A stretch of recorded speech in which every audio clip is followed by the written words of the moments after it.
నమస్తే ఏబిఎన్ ప్రేక్షకులకు శుభోదయం. స్పెయిన్ న్యూస్ కు స్వాగతం. నేను నీలిమ. ఇక సమిష్టి నిర్ణయాలు, రేపు మోదీ ప్రమాణం, సరైన టైంలో సరైన నేత, 12న చంద్రబాబు ప్రమాణ స్వీకారం, జగన్ అహాహాకారాలు దించుతున్నారు పోదర్లే కాస్త ఆగండి. ఇక వరి సాగులో తెలంగాణ టాప్, మల్లన్న విక్టరీ నీట్పై నీలి నీడలు. ఇలాంటి వార్తల సమాహారం స్పెయిన్ న్యూస్ లో ఇప్పుడు చూద్దాం.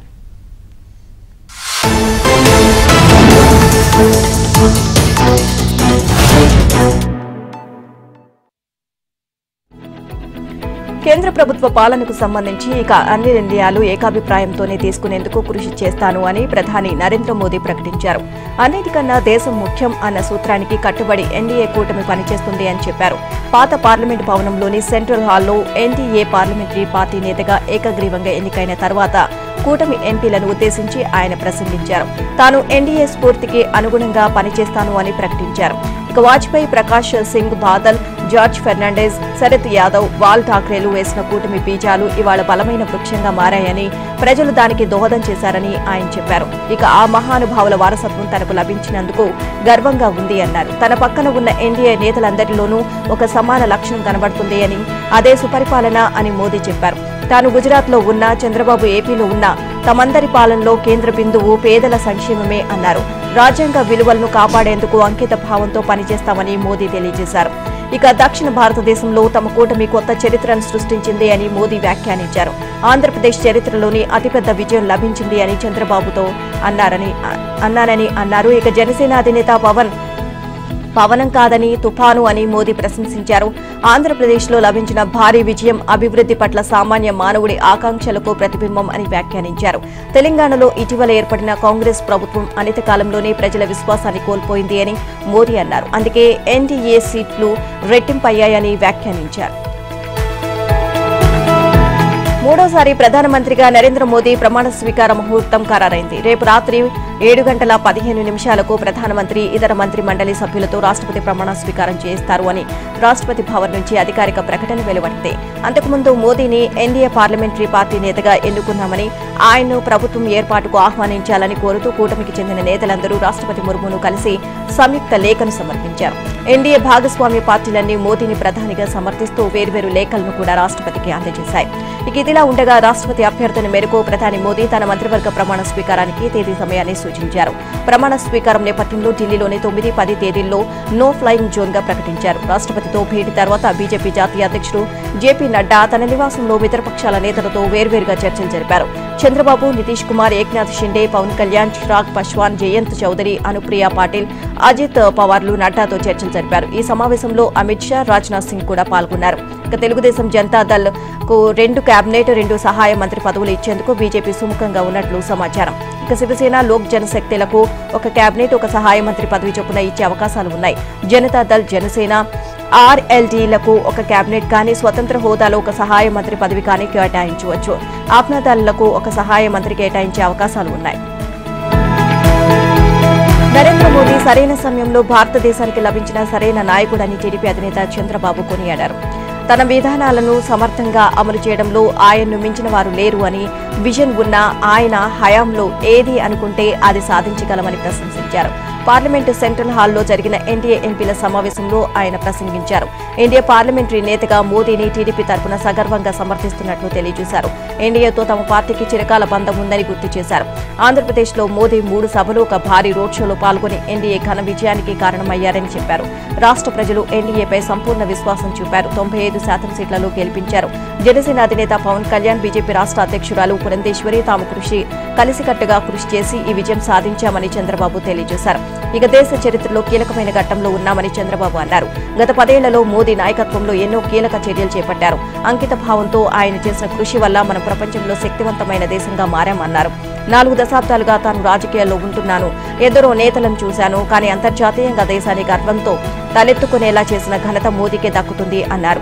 ఆయన నేతృత్వంలో ప్రపంచంలో భారత్ 1 లేదా 2వ అతిపెద్ద ఎకానమీగా మారుతుంది అన్నారు. ఈ అవకాశం కోల్పోతే మళ్లీ రాదు అని చంద్రబాబు తెలియజేశారు. సమావేశంలో ఆయన మోదీ పక్కనే కూర్చున్నారు. ఇక భేటీ జరుగుతున్నంతసేపు మాట్లాడుకుంటూ, నవ్వుకుంటూ కనిపించారు. భారత జాతి యావత్తుకు మోదీ స్ఫూర్తి అని జనసేనాని పవన్ కళ్యాణ్ అన్నారు. ఆయన సారథిగా ఉన్నంత వరకు దేశం ఎవరికీ తలవంచదు అని చెప్పారు. ఆయన నాయకత్వంలో పనిచేయడం తమకు గర్వకారణమని అన్నారు. దేశాన్ని ఆయనెంతో ప్రభావితం చేశారు. దేశ సేవకు ఆయనే మాకు ప్రేరణ. ఆయన దేశభక్తి, అభివృద్ధి పట్ల అంకిత భావం గొప్పవి. ఆయన మార్గనిర్దేశంలోనే ఆంధ్రాలో ఘన విజయం సాధించాం అని ఎన్డీఏ ఎంపీల సమావేశంలో తెలిపారు. ఎన్డీఏ పార్లమెంటరీ సారథిగా మోదీకి పూర్తి మద్దతు ప్రకటించారు. ఆయన 15 ఏళ్లు ప్రధానిగా ఉంటారని, దేశం దిశ దశ మారతాయని 2014లోనే చంద్రబాబు చెప్పారు. ఇప్పుడు ఆ మాట నిజమవుతుంది అన్నారు. ఆయన మూడోసారి ప్రధానిగా బాధ్యతలు తీసుకుంటున్నందుకు ఆనందంగా ఉంది అన్నారు. ఆయన విజన్ 2047తో దేశం అన్ని విధాలుగా అభివృద్ధి చెందిన దేశంగా రూపొందాలి అని భారతీయులందరి ఆకాంక్ష.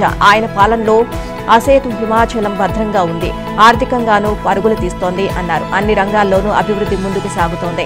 ప్రపంచ దేశాల్లో భారత ప్రతిష్టను ఆయన ఇనుమడింపచేశారు. ఆంధ్రప్రదేశ్కు ఎన్డీఏ ప్రభుత్వ సంపూర్ణ సహకారం ఉంటుంది అని ఆశిస్తున్నామన్నారు. మోదీ సూచనలు, సలహాలతో రాష్ట్ర సర్కారుకు ముందుకు సాగుతోంది అని పవన్ చెప్పారు. ఏపీలో కూటమి ప్రభుత్వం కొలువు తీరేందుకు సిద్దమవుతోంది. ఈ నెల 12న ముఖ్యమంత్రిగా చంద్రబాబు గన్నవరం వద్ద కీసరపల్లిలో ప్రమాణ స్వీకారం చేసే అవకాశాలు కనిపిస్తున్నాయి. ఈ భారీ కార్యక్రమానికి అనువైన ప్రదేశం కోసం తెలుగుదేశం పార్టీ నేతలు, అతిరథులు స్థలాన్వేషణ చేశారు. ఇక రాజ్భవన్లో కాకుండా బహిరంగ సభలో ప్రజల సమక్షంలో ప్రమాణ స్వీకారం చేయాలని చంద్రబాబు ఇప్పటికే నిర్ణయం తీసుకున్నారు. ఇక ప్రమాణ స్వీకారానికి ప్రధాని నరేంద్ర మోదీతో పాటు మరికొన్ని రాష్ట్రాల ముఖ్యమంత్రులు కూడా హాజరు కానున్నారు. ఇక ప్రజలు కూడా భారీగా హాజరయ్యే అవకాశం ఉంది. దీంతో ఈ కార్యక్రమం నిర్వహణ కోసం అనువైన స్థలాన్ని ఎంపిక చేసేందుకు టీడీపీ రాష్ట్ర అధ్యక్షుడు అచ్చెన్నాయుడు, పార్టీ ముఖ్య నేత TD Janardhan Rao, party zonal సమన్వయకర్త సత్యనారాయణ రాజుతో పాటు కొందరు అధికారులు వివిధ ప్రాంతాలను పరిశీలించారు. ఇక గుంటూరు జిల్లా మంగళగిరి ఎయిమ్స్ ఆసుపత్రికి సమీపంలోని తాడేపల్లి వద్ద సిమెంట్ ఫ్యాక్టరీ ఏరియా మైదానంతో పాటు కృష్ణా జిల్లా గన్నవరంలో కేసరపల్లి వద్ద ఉన్న మరో మైదానాన్ని వారు చూశారు. వాటిలో కేసరపల్లి వద్ద ఉన్న మైదానం జాతీయ రహదారి పక్కన ఉంది. విమానాశ్రయం నుంచి అతి దగ్గరగా ఉండడంతో వీఐపీల రాకపోకలకు అనువుగా ఉంటుంది అన్న అభిప్రాయం పార్టీ నేతల్లో వ్యక్తమైంది. ఇక తాడేపల్లి వద్ద ఉన్న మైదానానికి వెళ్లే రోడ్డు అంత విశాలంగా లేకపోవడం వల్ల రాకపోకలకు ఇబ్బంది ఉంటుంది అని, సెక్యూరిటీ సమస్యలు కూడా ఏర్పడే అవకాశం ఉందని కొందరు నేతలు భావించారు. దీనిపై ఇవాళ తుది నిర్ణయం తీసుకునే అవకాశం ఉంది. ఈ నెల 12న ఉదయం 11:27 చంద్రబాబు ప్రమాణ స్వీకారం ఉంటుంది అని టీడీపీ వర్గాలు తెలియజేశాయి. ఆంధ్రప్రదేశ్కు అన్ని మంచి శకునాలే కనిపిస్తున్నాయి. ప్రజల తాజా తీర్పుతో రాష్ట్రం ముందడుగు వేసేందుకు పరిస్థితులు అనుకూలంగా మారుతున్నాయి. అభివృద్ధికి పాతరేసి అరాచక పాలన సాగించిన వైసీపీని ప్రజలు ఓడించి టీడీపీని గద్దెనెక్కించడం ఒక ఎత్తు. కేంద్రంలో ఎన్డీఏ సర్కార్ ఏర్పాట్లో తెలుగుదేశం పార్టీ కీలకంగా మారడం మరో ఎత్తు. కేంద్ర ప్రభుత్వంలో చంద్రబాబు కీలక పాత్ర పోషించిన ప్రతిసారి రాష్ట్ర ప్రయోజనాలను గరిష్ట స్థాయిలో సాధించారు. తాజా ఎన్నికల్లో బీజేపీకి సొంతంగా పార్టీ మెజారిటీ రాకపోవడంతో ఎన్డీఏ కూటమిలోని భాగస్వామ్య పక్షాల మద్దతుపై ఆధారపడాల్సి వచ్చింది. ఎన్డీఏలో బీజేపీ తర్వాత ఎక్కువ సీట్లు టీడీపీకే ఉన్నాయి. చంద్రబాబు ఎటువంటి శశబిషలకు, ఊహాగానాలకు తావివ్వకుండా ఎన్డీఏ కూటమికి విస్పష్టమైన మద్దతు ప్రకటించారు. దీంతో జాతీయ రాజకీయాల్లో మరోసారి ఆయన పేరు మారుమోగడం మొదలైంది. దీంతో కేంద్రం నుంచి ఉదారంగా సహాయం అందుతోందని, మంచి శకునాలు కనిపిస్తున్నాయని ఆ పార్టీ సీనియర్ నేత ఒకరు వ్యాఖ్యానించారు. గతంలో ఉమ్మడి రాష్ట్ర ముఖ్యమంత్రిగా ఉన్న సమయంలో కూడా చంద్రబాబు పలుమార్లు కేంద్రంలో కీలక పాత్ర పోషించారు. మొదట యునైటెడ్ ఫ్రంట్, తర్వాత ఎన్డీఏ ప్రభుత్వం టీడీపీ మద్దతుతోనే నడిచాయి. దీనిని అవకాశంగా తీసుకుని చంద్రబాబు ఆ సమయంలో రాష్ట్రానికి అనేక ప్రాజెక్టులు తీసుకొచ్చారు. గరిష్ట స్థాయిలో నిధులు సాధించారు. అప్పట్లో కేంద్ర ప్రాయోజిత పథకాలను ఆంధ్రప్రదేశ్ స్థాయిలో మరే రాష్ట్రము ఉపయోగించుకోలేదు అనడం అతిశయోక్తి కాదు. టీడీపీ 2019లోనూ కేంద్ర ప్రభుత్వంలో భాగస్వామి అయినప్పటికీ ఇప్పుడున్న పరిస్థితులు వేరు. బీజేపీకి 240 సీట్లు మాత్రమే రావడంతో చంద్రబాబు మద్దతు కీలకంగా మారింది. దీంతో వాజ్పేయి ప్రభుత్వంలో మాదిరి చంద్రబాబు మరోసారి జాతీయ రాజకీయాల్లో బలమైన పాత్ర పోషించి రాష్ట్ర ప్రయోజనాలను నెరవేర్చుకునే అవకాశం ఏర్పడింది. ఏపీలో కొత్త ప్రభుత్వం కొలువు తీరుతున్న వేళ ఏపీ ప్రభుత్వ ప్రధాన కార్యదర్శిగా నీరబ్ కుమార్ ప్రసాద్ నియమితులయ్యారు. ఆయన్ను సీఎస్గా నియమిస్తూ రాష్ట్ర సాధారణ పరిపాలనా శాఖ శుక్రవారం జీవో 1034 జారీ చేసింది. ఆ వెంటనే సచివాలయంలోని సీఎస్ ఛాంబర్లో టీటీడీ, విజయవాడ కనకదుర్గమ్మ దేవస్థానాల వేద పండితుల ఆశీస్సుల మధ్య నీరబ్ కుమార్ ప్రసాద్ బాధ్యతలు స్వీకరించారు. ఇక అనంతరం ఆయన మాట్లాడుతూ సీఎస్గా అవకాశం కల్పించిన చంద్రబాబుకు కృతజ్ఞతలు తెలియజేశారు. ఇక ప్రభుత్వ ప్రాధాన్యాలకు అనుగుణంగా రాష్ట్రాన్ని అన్ని రంగాల్లో ముందుకు తీసుకువెళ్లేందుకు తన వంతు కృషి చేస్తాను అని తెలియజేశారు. బీటెక్ మెకానికల్ ఇంజనీరింగ్ చేసిన నీరబ్ కుమార్ ప్రసాద్ 1988లో పశ్చిమ గోదావరి జిల్లాలో అసిస్టెంట్ కలెక్టర్గా ఉద్యోగ బాధ్యతలు చేపట్టారు. 1990లో తూర్పుగోదావరి సబ్ కలెక్టర్గా పనిచేశారు. 1996లో ఖమ్మం కలెక్టర్గా, 1998లో చిత్తూరు కలెక్టర్గా బాధ్యతలు చేపట్టారు. 1999లో యువజన సంక్షేమ శాఖ డైరెక్టర్ శాప్ ఎండీగా పనిచేసి 2000లో కేంద్ర సర్వీసులకు డిప్యూటైజేషన్ వెళ్లారు. 2005లో రాష్ట్ర పాడి పరిశ్రమ అభివృద్ధి సంస్థ BCNMDగా, 2007లో పరిశ్రమల శాఖ కమిషనర్గా, 2009లో మత్స్యశాఖ కమిషనర్గా పనిచేశారు. రాష్ట్ర విభజన అనంతరం 2014లో GAD ముఖ్య కార్యదర్శిగా పనిచేశారు. 2017లో కార్మిక ఉపాధి కల్పన శిక్షణ శాఖ ముఖ్య కార్యదర్శిగా బాధ్యతలు చేపట్టారు. 2019 నవంబర్ నుంచి chief commissioner of lands administration గా బాధ్యతలు నిర్వర్తించారు. 2022 ఫిబ్రవరి నుంచి రాష్ట్ర పర్యావరణ, అటవీ, శాస్త్ర సాంకేతిక శాఖ ప్రధాన కార్యదర్శిగా సేవలందించారు. పట్టపగలు ప్రత్యర్థులపై పగబట్టి వేటాడి వైసీపీ వర్గీయులు హత్యాకాండ, దౌర్జన్యకాండ చేస్తే బ్లడ్ ప్రెషర్ పెరిగి అలా చేశారంటూ ముఖ్యమంత్రి హోదాలో వైఎస్ జగన్మోహన్ రెడ్డి వెలికేసుకొచ్చారు. తాజా ఎన్నికల ఫలితాల తర్వాత అనవసరంగా కవ్వింపులకు దిగుతున్న వైసీపీ కార్యకర్తలపై బాధితులు ఎదురు తిరుగుతుంటే మాత్రం పచ్చమూకలు హింసాకాండకు పాల్పడుతున్నాయని ఇప్పుడు గగ్గోలు పెడుతున్నారు. వైసీపీ కార్యకర్తలు ఏకంగా టీడీపీ కేంద్ర కార్యాలయంపైనే దాడి చేసి అక్కడ కనిపించిన వారందరినీ కర్రలు, మారణ ఆయుధాలతో చితకబాదితే టీడీపీ జాతీయ ప్రధాన కార్యదర్శి లోకేష్ పైనే హత్యాయత్నం, SC/ST కేసులు బనాయించారు. 5 ఏళ్లు ఇలాగే అరాచకం సృష్టించి ఎవరు నోరు మెదిపినా దాడులు చేస్తూ తప్పుడు కేసులు పెట్టి నోటీసులతో పని లేకుండా అర్ధరాత్రి గోడలు దూకి బెడ్రూమ్లో ఉన్న టీడీపీ నేతలను అరెస్ట్ చేసి తీసుకువెళ్లిన సంగతి ఆయన మర్చిపోయారు.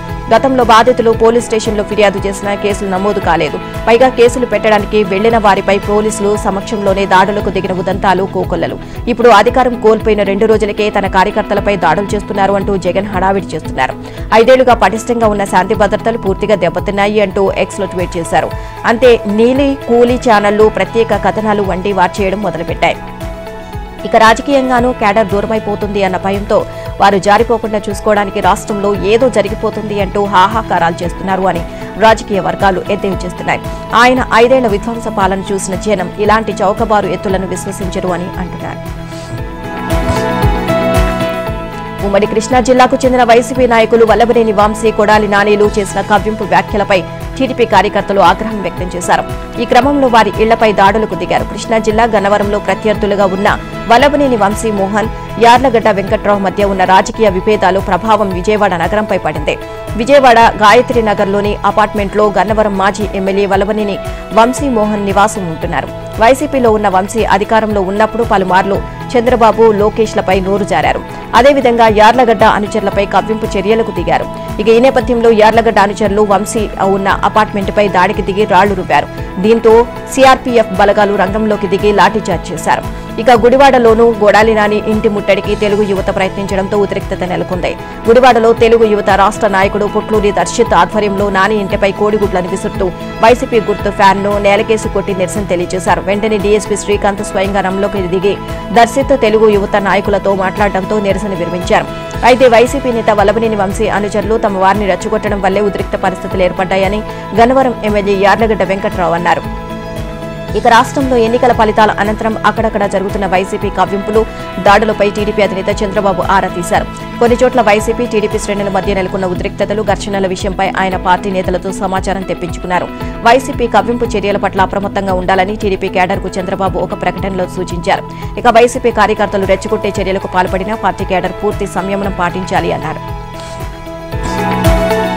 నూతన మద్యం విధానం పేరుతో వింత బ్రాండ్లు ప్రవేశపెట్టి అవినీతి కిక్కుతో వేల కోట్లు వెనకేసుకున్నారు. ఇప్పుడు ఈ అవినీతి తీగలాగడం మొదలైంది. ఇక డొంక కదలడమే మిగిలింది. ఏపీ బ్యావరేజెస్ ఎండీ హోదాలో మద్యం కొనుగోళ్లు, అమ్మకాల్లో కీలక పాత్ర పోషించిన వాసుదేవరెడ్డి చుట్టూ ఉచ్చు బిగుస్తోంది. కీలకమైన ఫైళ్లను తీసుకెళ్లారంటూ ఆయనపై సిఐడి కేసు నమోదు చేసింది. ఆ వెంటనే హైదరాబాద్లోని ఆయన నివాసంలో సోదాలు కూడా జరిపింది. ఇక ఎన్నికల సమయంలో మద్యం సరఫరాలో అక్రమాలకు పాల్పడుతున్నట్లు ఆరోపణలు రావడంతో ఏపీ బ్యావరేజెస్ ఎండీ వాసుదేవ్ రెడ్డిని ఈసీ పక్కకు తప్పించింది. అయితే వైసీపీ ఓటమి తర్వాత గురువారం ఆయన తన వెంట కొన్ని కీలక ఫైళ్లు తీసుకువెళ్లినట్లు ఆరోపణలు వచ్చాయి. ప్రభుత్వ కార్యాలయం నుంచి అనుమానాస్పద రీతిలో ఫైళ్లు తీసుకువెళ్తుండగా చూశాను అంటూ గద్దె శివకృష్ణ అనే వ్యక్తి విజయవాడలోని నున్నా పోలీసులకు సమాచారం ఇచ్చారు. ఇక వారు స్పందించకపోవడంతో సిఐడికి ఫిర్యాదు చేశారు. శివకృష్ణ ఇచ్చిన ఫిర్యాదు ఆధారంగా గురువారం డీఎస్పీ శ్రీనివాసరావు కేసు నమోదు చేశారు. దర్యాప్తునకు 3 సిఐల నేతృత్వంలో బృందాలను ఏర్పాటు చేసి రంగంలోకి దించారు.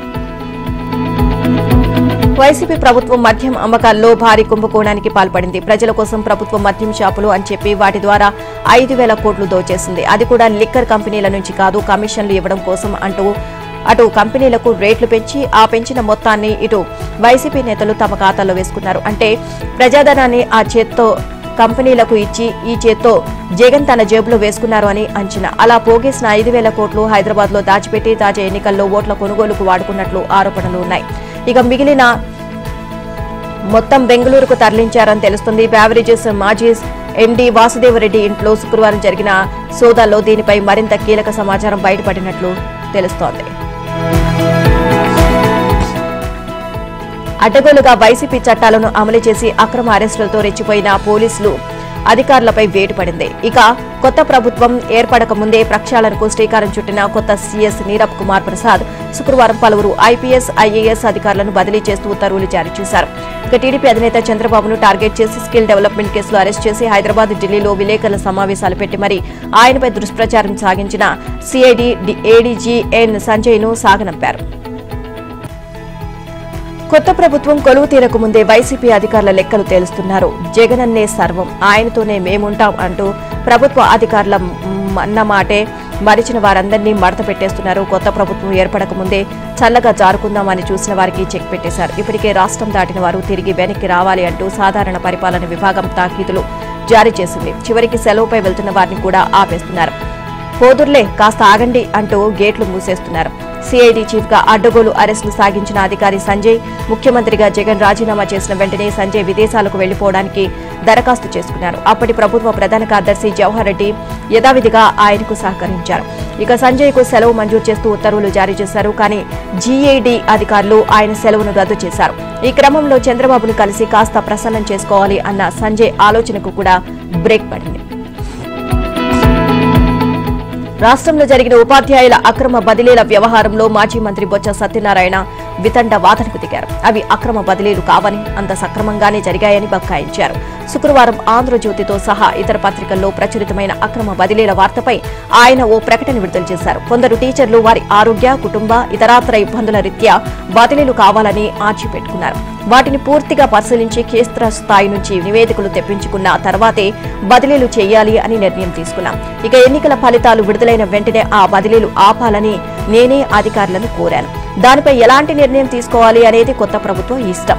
లంచాలు తీసుకోవాల్సిన అగత్యం, అవసరం మాకు లేదు అని పేర్కొన్నారు. అయితే ఈ వ్యవహారంలో తప్పు జరిగి ఉంటే విచారణ చేసుకోవచ్చు అని మాత్రం ఆయన ఎక్కడా సూచించలేదు. సాధారణంగా ఇలాంటి ఆరోపణలు వచ్చినప్పుడు తప్పు జరగలేదని నేతలు పేర్కొంటారు. విచారణకు సైతం డిమాండ్ చేస్తారు. అధ్యక్షుడి గండి బాబ్జీ మాట్లాడుతూ టీచర్ల అక్రమ బదిలీలో బొత్సదే ప్రధాన పాత్ర అని ఆరోపించారు. బదిలీల కోసం ఒక్కొక్కరి నుంచి 3 లక్షల నుంచి 6 లక్షల వరకు వసూలు చేశారని అన్నారు. ఇక రాష్ట్ర వ్యాప్తంగా 50 కోట్ల నుంచి 100 కోట్ల వరకు వసూలు చేశారని ఆరోపించారు. గత 5 ఏళ్లుగా ఆంధ్ర విశ్వవిద్యాలయాన్ని తన గుప్పెట్లో పెట్టుకుని ఇష్టానుసారంగా వ్యవహరించిన ఉప కులపతి టీవీ చీడి ప్రసాద్ రెడ్డి 3 రోజుల నుంచి క్యాంపస్ లో కనిపించడం లేదు. ఎన్నికల ఫలితాలు వెలువడిన రోజు నుంచి ఆయన ఎక్కడికి వెళ్లారో సమాచారం లేదు. వైసీపీ అధికారంలో ఉన్న 5 ఏళ్లు ప్రసాద్ రెడ్డి నియంత తరహాలో పాలన సాగించారు అన్న విమర్శలు ఉన్నాయి. ఒకప్పుడు విద్యార్థి సంఘాల ప్రతినిధులు ఎప్పుడు కావాలంటే అప్పుడు వీసీని కలిసి తమ సమస్యలు చెప్పుకునేవారు. కానీ ఈ 5 ఏళ్లలో ఎప్పుడూ ఆయన అలాంటి అవకాశం ఇవ్వలేదు. పైపెచ్చు 3 అంచెల భద్రతను ఏర్పాటు చేసి విద్యార్థులను పరిపాలనా భవనం దరిదాపుల్లోకి కూడా రాకుండా చేశారు. అదే సమయంలో ఆయన తీసుకున్న అనేక నిర్ణయాలు, నియామకాలు వివాదాస్పదమయ్యాయి. అస్మదీయులకు అడ్డగోలుగా పదవులు కట్టబెట్టారు. 5 ఏళ్లుగా వర్సిటీలో ప్రసాద్ రెడ్డి తీసుకున్న అడ్డగోలు నిర్ణయాలపై టీడీపీ, జనసేన నాయకులు పోరాడారు. కూటమి అధికారంలోకి వస్తే ప్రసాద్ రెడ్డి అరాచకాలపై దృష్టి సారిస్తామని టీడీపీ అధినేత చంద్రబాబు, జనసేనాని పవన్ కూడా స్పష్టం చేశారు. ప్రస్తుతం కూటమి అధికారంలోకి రావడంతో ప్రసాద్ రెడ్డిపై ప్రభుత్వం ఎటువంటి చర్యలు తీసుకుంటోంది అన్న చర్చ జరుగుతుంది. ఇక ఈ నేపథ్యంలో ఆయన ఎక్కడున్నారు అంటూ పలువురు ఆరా తీయగా 3 రోజుల నుంచి వర్సిటీకి రావడం లేదు అని తెలిసిందే. ఒక దశలో ఆయన రాజీనామా చేశారు అన్న ప్రచారం కూడా సాగింది. కానీ ప్రసాద్ రెడ్డి రాజీనామా చేయలేదని, కూటమి ప్రభుత్వం అధికారంలోకి రావడంతో ముఖం చెల్లకే వర్సిటీకి రావడం లేదని పేర్కొంటున్నారు. తెలంగాణ కాంగ్రెస్ పార్టీకి కొత్త సారథి నియామకానికి కసరత్తు జరుగుతుంది. లోక్సభ ఎన్నికలు ముగియడం, ప్రస్తుతం టీపీసీసీ అధ్యక్షునిగా ఉన్న రేవంత్ రెడ్డి పదవీ కాలం కొద్ది రోజుల్లో ముగియనుండడంతో టీపీసీసీ నూతన చీఫ్ నియామకంపై పార్టీ అధిష్టానం దృష్టి పెట్టింది. ఈ నెల చివరి వారంలోగా కొత్త సారథిని నియమించాలని భావిస్తుంది. సిడబ్ల్యూసీ సమావేశాల కోసం శుక్రవారం ఢిల్లీ వెళ్లిన సీఎం రేవంత్ రెడ్డి కొత్త చీఫ్ నియామకంపై అధిష్టానంతో చర్చించే అవకాశం ఉంది అని ఆ పార్టీ శ్రేణులు చెబుతున్నాయి. అయితే అధ్యక్ష పదవి రేసులో చాలా మంది నేతలు ఉండగా సామాజిక వర్గ సమీకరణాలు కీలకం కానున్నాయి. అధ్యక్ష పదవిని బీసీ సామాజిక వర్గానికి కేటాయించడం అధిష్టానం ఆలోచనగా తెలుస్తోంది. రాష్ట్రంలో ప్రత్యామ్నాయ రాజకీయ శక్తిగా ఎదిగేందుకు ప్రయత్నిస్తున్న బీజేపీ బీసీ కార్డును వాడుతుండడమే ఇందుకు కారణమో అని ఆ పార్టీ వర్గాలు చెబుతున్నాయి. ఇక దీంతో మంత్రి పొన్నం ప్రభాకర్, అలాగే ప్రచార committee chairman Madhu Yashki Goud, MP Suresh Shetkar పేర్లు అధిష్టానం పరిశీలనలో ఉన్నట్లు చెబుతున్నారు. అలాగే రాష్ట్రంలో ఎస్టీ జనాభా 10% పైగా ఉన్న నేపథ్యంలో అధ్యక్ష పదవిని ఆ వర్గానికి కేటాయిస్తే ఎలా ఉంటుంది అనే చర్చ కూడా జరుగుతుంది అని చెబుతున్నారు. దీంతో మంత్రి సీతక్క లేదా ఎంపీ బలరాం నాయక్ పదవి కేటాయించే ప్రతిపాదనపై చర్చ జరుగుతోంది అని సమాచారం. టీపీసీసీ చీఫ్ పదవిని ఎస్టీకి కేటాయిస్తే బీసీ సామాజిక వర్గానికి చెందిన వ్యక్తికి కార్యనిర్వాహక అధ్యక్ష పదవి ఇస్తారు అని అంటున్నారు. మరోపక్క అసెంబ్లీ, లోక్సభ ఎన్నికల టికెట్ల కేటాయింపుల్లో తమకు అన్యాయం జరగడంతో ప్రభుత్వ, పార్టీ పదవుల్లో న్యాయం చేయాలని మాదిగ సామాజిక వర్గ నేతలు కొంతకాలంగా డిమాండ్ చేస్తున్నారు. దీంతో ఆ వర్గానికి చెందిన ఏఐసీసీ కార్యదర్శి సంపత్ కుమార్ అధ్యక్ష పదవి కోసం ప్రయత్నిస్తున్నారు. ఇక అధ్యక్ష పదవి రేసులో జగ్గారెడ్డి పేరు కూడా పార్టీ వర్గాల్లో కనిపిస్తోంది. నల్లగొండ, ఖమ్మం, వరంగల్ నియోజకవర్గ ఎమ్మెల్సీ పట్టభద్రుల స్థానానికి జరిగిన ఉప ఎన్నికల్లోనూ బీఆర్ఎస్ కు భంగపాటు తప్పలేదు. సిట్టింగ్ ఎమ్మెల్సీ స్థానాన్ని సైతం ఆ పార్టీ నిలబెట్టుకోలేకపోయింది. శాసనమండలి, నల్లగొండ, ఖమ్మం, వరంగల్ పట్టభద్రుల నియోజకవర్గ ఉప ఎన్నికల్లో కాంగ్రెస్ అభ్యర్థి తీన్మార్ మల్లన్న అలియాస్ చింతపండు నవీన్ కుమార్ విజయం సాధించారు. ద్వితీయ ప్రాధాన్య ఓట్ల లెక్కింపు అనంతరం కూడా ప్రధాన ప్రత్యర్థి బీఆర్ఎస్ అభ్యర్థి ఏనుగు రాకేష్ రెడ్డి కంటే భారీ ఆధిక్యంలో ఉండడంతో మల్లన్నను విజేతగా ప్రకటించారు. స్వతంత్ర అభ్యర్థులతో పాటు బీజేపీ అభ్యర్థి ప్రేమేందర్ రెడ్డి ఎలిమినేషన్ తర్వాత కూడా మల్లన్న దాదాపు 18,000 ఓట్ల ఆధిక్యంలో ఉన్నారు. కానీ కోటా ఓటు లభించకపోవడంతో ఈసీ ఉన్నతాధికారుల అనుమతి తీసుకున్న తర్వాత ఎన్నికల రిటర్నింగ్ అధికారి హరిచందన మల్లన్నను విజేతగా ప్రకటించారు. గత 9 నెలలుగా పెండింగ్ లో ఉన్న ఉపాధ్యాయుల బదిలీలు, పదోన్నతుల ప్రక్రియ నేటి నుంచి చేపట్టనున్నారు. నిరుడు సెప్టెంబర్ 3న వీటిని చేపట్టాలి అని గత ప్రభుత్వం ఆదేశాలు జారీ చేసినప్పటికీ పలు అంశాలపై అభ్యంతరాలు వ్యక్తం కావడం, విషయం కోర్టుకు వెళ్లడంతో వాయిదా పడింది. ఎన్నికల ప్రవర్తన నియమావళి ముగియడంతో దీనిని వెంటనే ప్రారంభించాలని రాష్ట్ర ప్రభుత్వం నిర్ణయించింది. దీనికి సంబంధించి సీఎం రేవంత్ రెడ్డి విద్యాశాఖ ఉన్నతాధికారులతో సచివాలయంలో సమావేశమై సుదీర్ఘంగా చర్చించారు. ఎలాంటి ఇబ్బందులు లేకుండా పూర్తి పారదర్శకంగా చేపట్టాలి అని అధికారులను సీఎం ఆదేశించారు. బదిలీలు, పదోన్నతులకు సంబంధించిన షెడ్యూల్ను విద్యాశాఖ విడుదల చేసింది. స్కూల్ అసిస్టెంట్ తత్సమాన హోదా ఉన్న ఉపాధ్యాయుల పదోన్నతులకు సంబంధించిన సీనియారిటీ జాబితా, స్కూల్ అసిస్టెంట్, ఎస్జీటీ ఖాళీల వివరాలు, బదిలీల పాయింట్ల వివరాలను ఈ నెల 8, 9న ప్రదర్శించాలని విద్యాశాఖ కమిషనర్ జారీ చేసిన ఉత్తర్వుల్లో పేర్కొన్నారు. 10, 11 తేదీల్లో మధ్యంతరాల స్వీకరణ, పరిష్కరణ, 12న పదోన్నతులకు సంబంధించిన సీనియారిటీ జాబితా ప్రదర్శిస్తారు. ఇక 13, 16న ఆన్లైన్లో వెబ్ ఆప్షన్లు పూర్తి చేసి పదోన్నతుల ఉత్తర్వులు అందజేస్తారు. బదిలీలతో ఖాళీ కానున్న ఎస్జీటీ తాత్సమాన ఖాళీల వివరాలను 17న, బదిలీలకు సంబంధించిన తుది జాబితా 18 నుంచి 20 లోపు ప్రకటిస్తారు. 21, 22 లోపు మల్టీ జోన్ 1 పరిధిలో జెడ్పీ, ప్రభుత్వ యాజమాన్య పరిధిలోని ఎస్జీటీలోనూ తాత్సమాన హోదా గల ఉపాధ్యాయులకు బదిలీ ఉత్తర్వులు అందిస్తారు. మల్టీ జోన్ పరిధిలోని ఈ ప్రక్రియ అంతా 15 రోజుల్లో పూర్తి చేయనున్నారు. మల్టీ జోన్ 2కి సంబంధించిన ప్రక్రియ శనివారంతో ప్రారంభమై 23 రోజుల పాటు కొనసాగి ఈ నెల 30న ముగియనుంది. దేశంలో మూడోసారి ఎన్డీఏ కూటమి అధికారం చేపట్టబోతోంది. ఆదివారం సాయంత్రం ప్రధానిగా మోదీ పాటు కొద్దిమంది కేంద్ర మంత్రులుగా ప్రమాణ స్వీకారం చేయనున్నారు. ఈ నేపథ్యంలో మంత్రి పదవుల కేటాయింపుపై ఢిల్లీలో ముమ్మర కసరత్తు జరుగుతోంది. గురువారమే ఢిల్లీలో బీజేపీ జాతీయ అధ్యక్షుడు జేపీ నడ్డా నివాసంలో బీజేపీ సంఘ్ పెద్దలు భేటీ అయ్యారు. బీజేపీ నాయకులకు, మిత్రపక్షాలకు కేటాయింపులపై చర్చించారు. సొంతంగా మ్యాజిక్ మార్కు దాటని బీజేపీకి దక్షిణాదిలో అత్యధిక స్థానాలు వచ్చిన రాష్ట్రం తెలంగాణ. రాష్ట్రంలో కాంగ్రెస్ అధికారంలో ఉన్నా ఆ పార్టీతో సమానంగా బీజేపీ 8 స్థానాలు సాధించింది. అందుకే తెలంగాణకు కీలకమైన మంత్రి పదవులు దక్కుతాయని పార్టీ రాష్ట్రీయ నాయకత్వం ఆశిస్తోంది. రాష్ట్రంలో బీజేపీని మరింత బలోపేతం చేయాలంటే 3 నుంచి 4 కేంద్ర మంత్రి పదవులు ఇవ్వాలని రాష్ట్ర నాయకత్వం, అధినాయకత్వాన్ని కోరుతున్నట్లు తెలిసింది. అయితే ఎన్డీఏ కూటమిలోని భాగస్వామ్య పార్టీలకు ఈసారి తప్పనిసరిగా మంత్రి పదవులు ఇవ్వాల్సి ఉంది. ఈ నేపథ్యంలో తెలంగాణకు 2 మంత్రి పదవులు మాత్రమే ఇచ్చే అవకాశం ఉన్నట్లు తెలిసింది. ఇక దీనికి బండి సంజయ్, కిషన్ రెడ్డి, డీకే అరుణ, ఈటెల రాజేందర్ పేర్లు బలంగా వినిపిస్తున్నాయి. 24 లక్షల మంది విద్యార్థుల భవితవ్యంతో ముడిపడిన నీట్ 2024 పరీక్ష నిర్వహణ, వెల్లడైన ఫలితాలు తీవ్ర వివాదం సృష్టిస్తున్నాయి. అనేక మంది విద్యార్థులు, వారి తల్లిదండ్రులు పరీక్షను మళ్లీ జరపాలని డిమాండ్ చేస్తున్నారు. దీనిపై న్యాయస్థానాలను కూడా ఆశ్రయిస్తున్నారు. NEET fraud, NEET paper leak, NEET scam, NEET reconduct వంటి హ్యాష్ ట్యాగులు సోషల్ మీడియాలో హోరెత్తుతున్నాయి.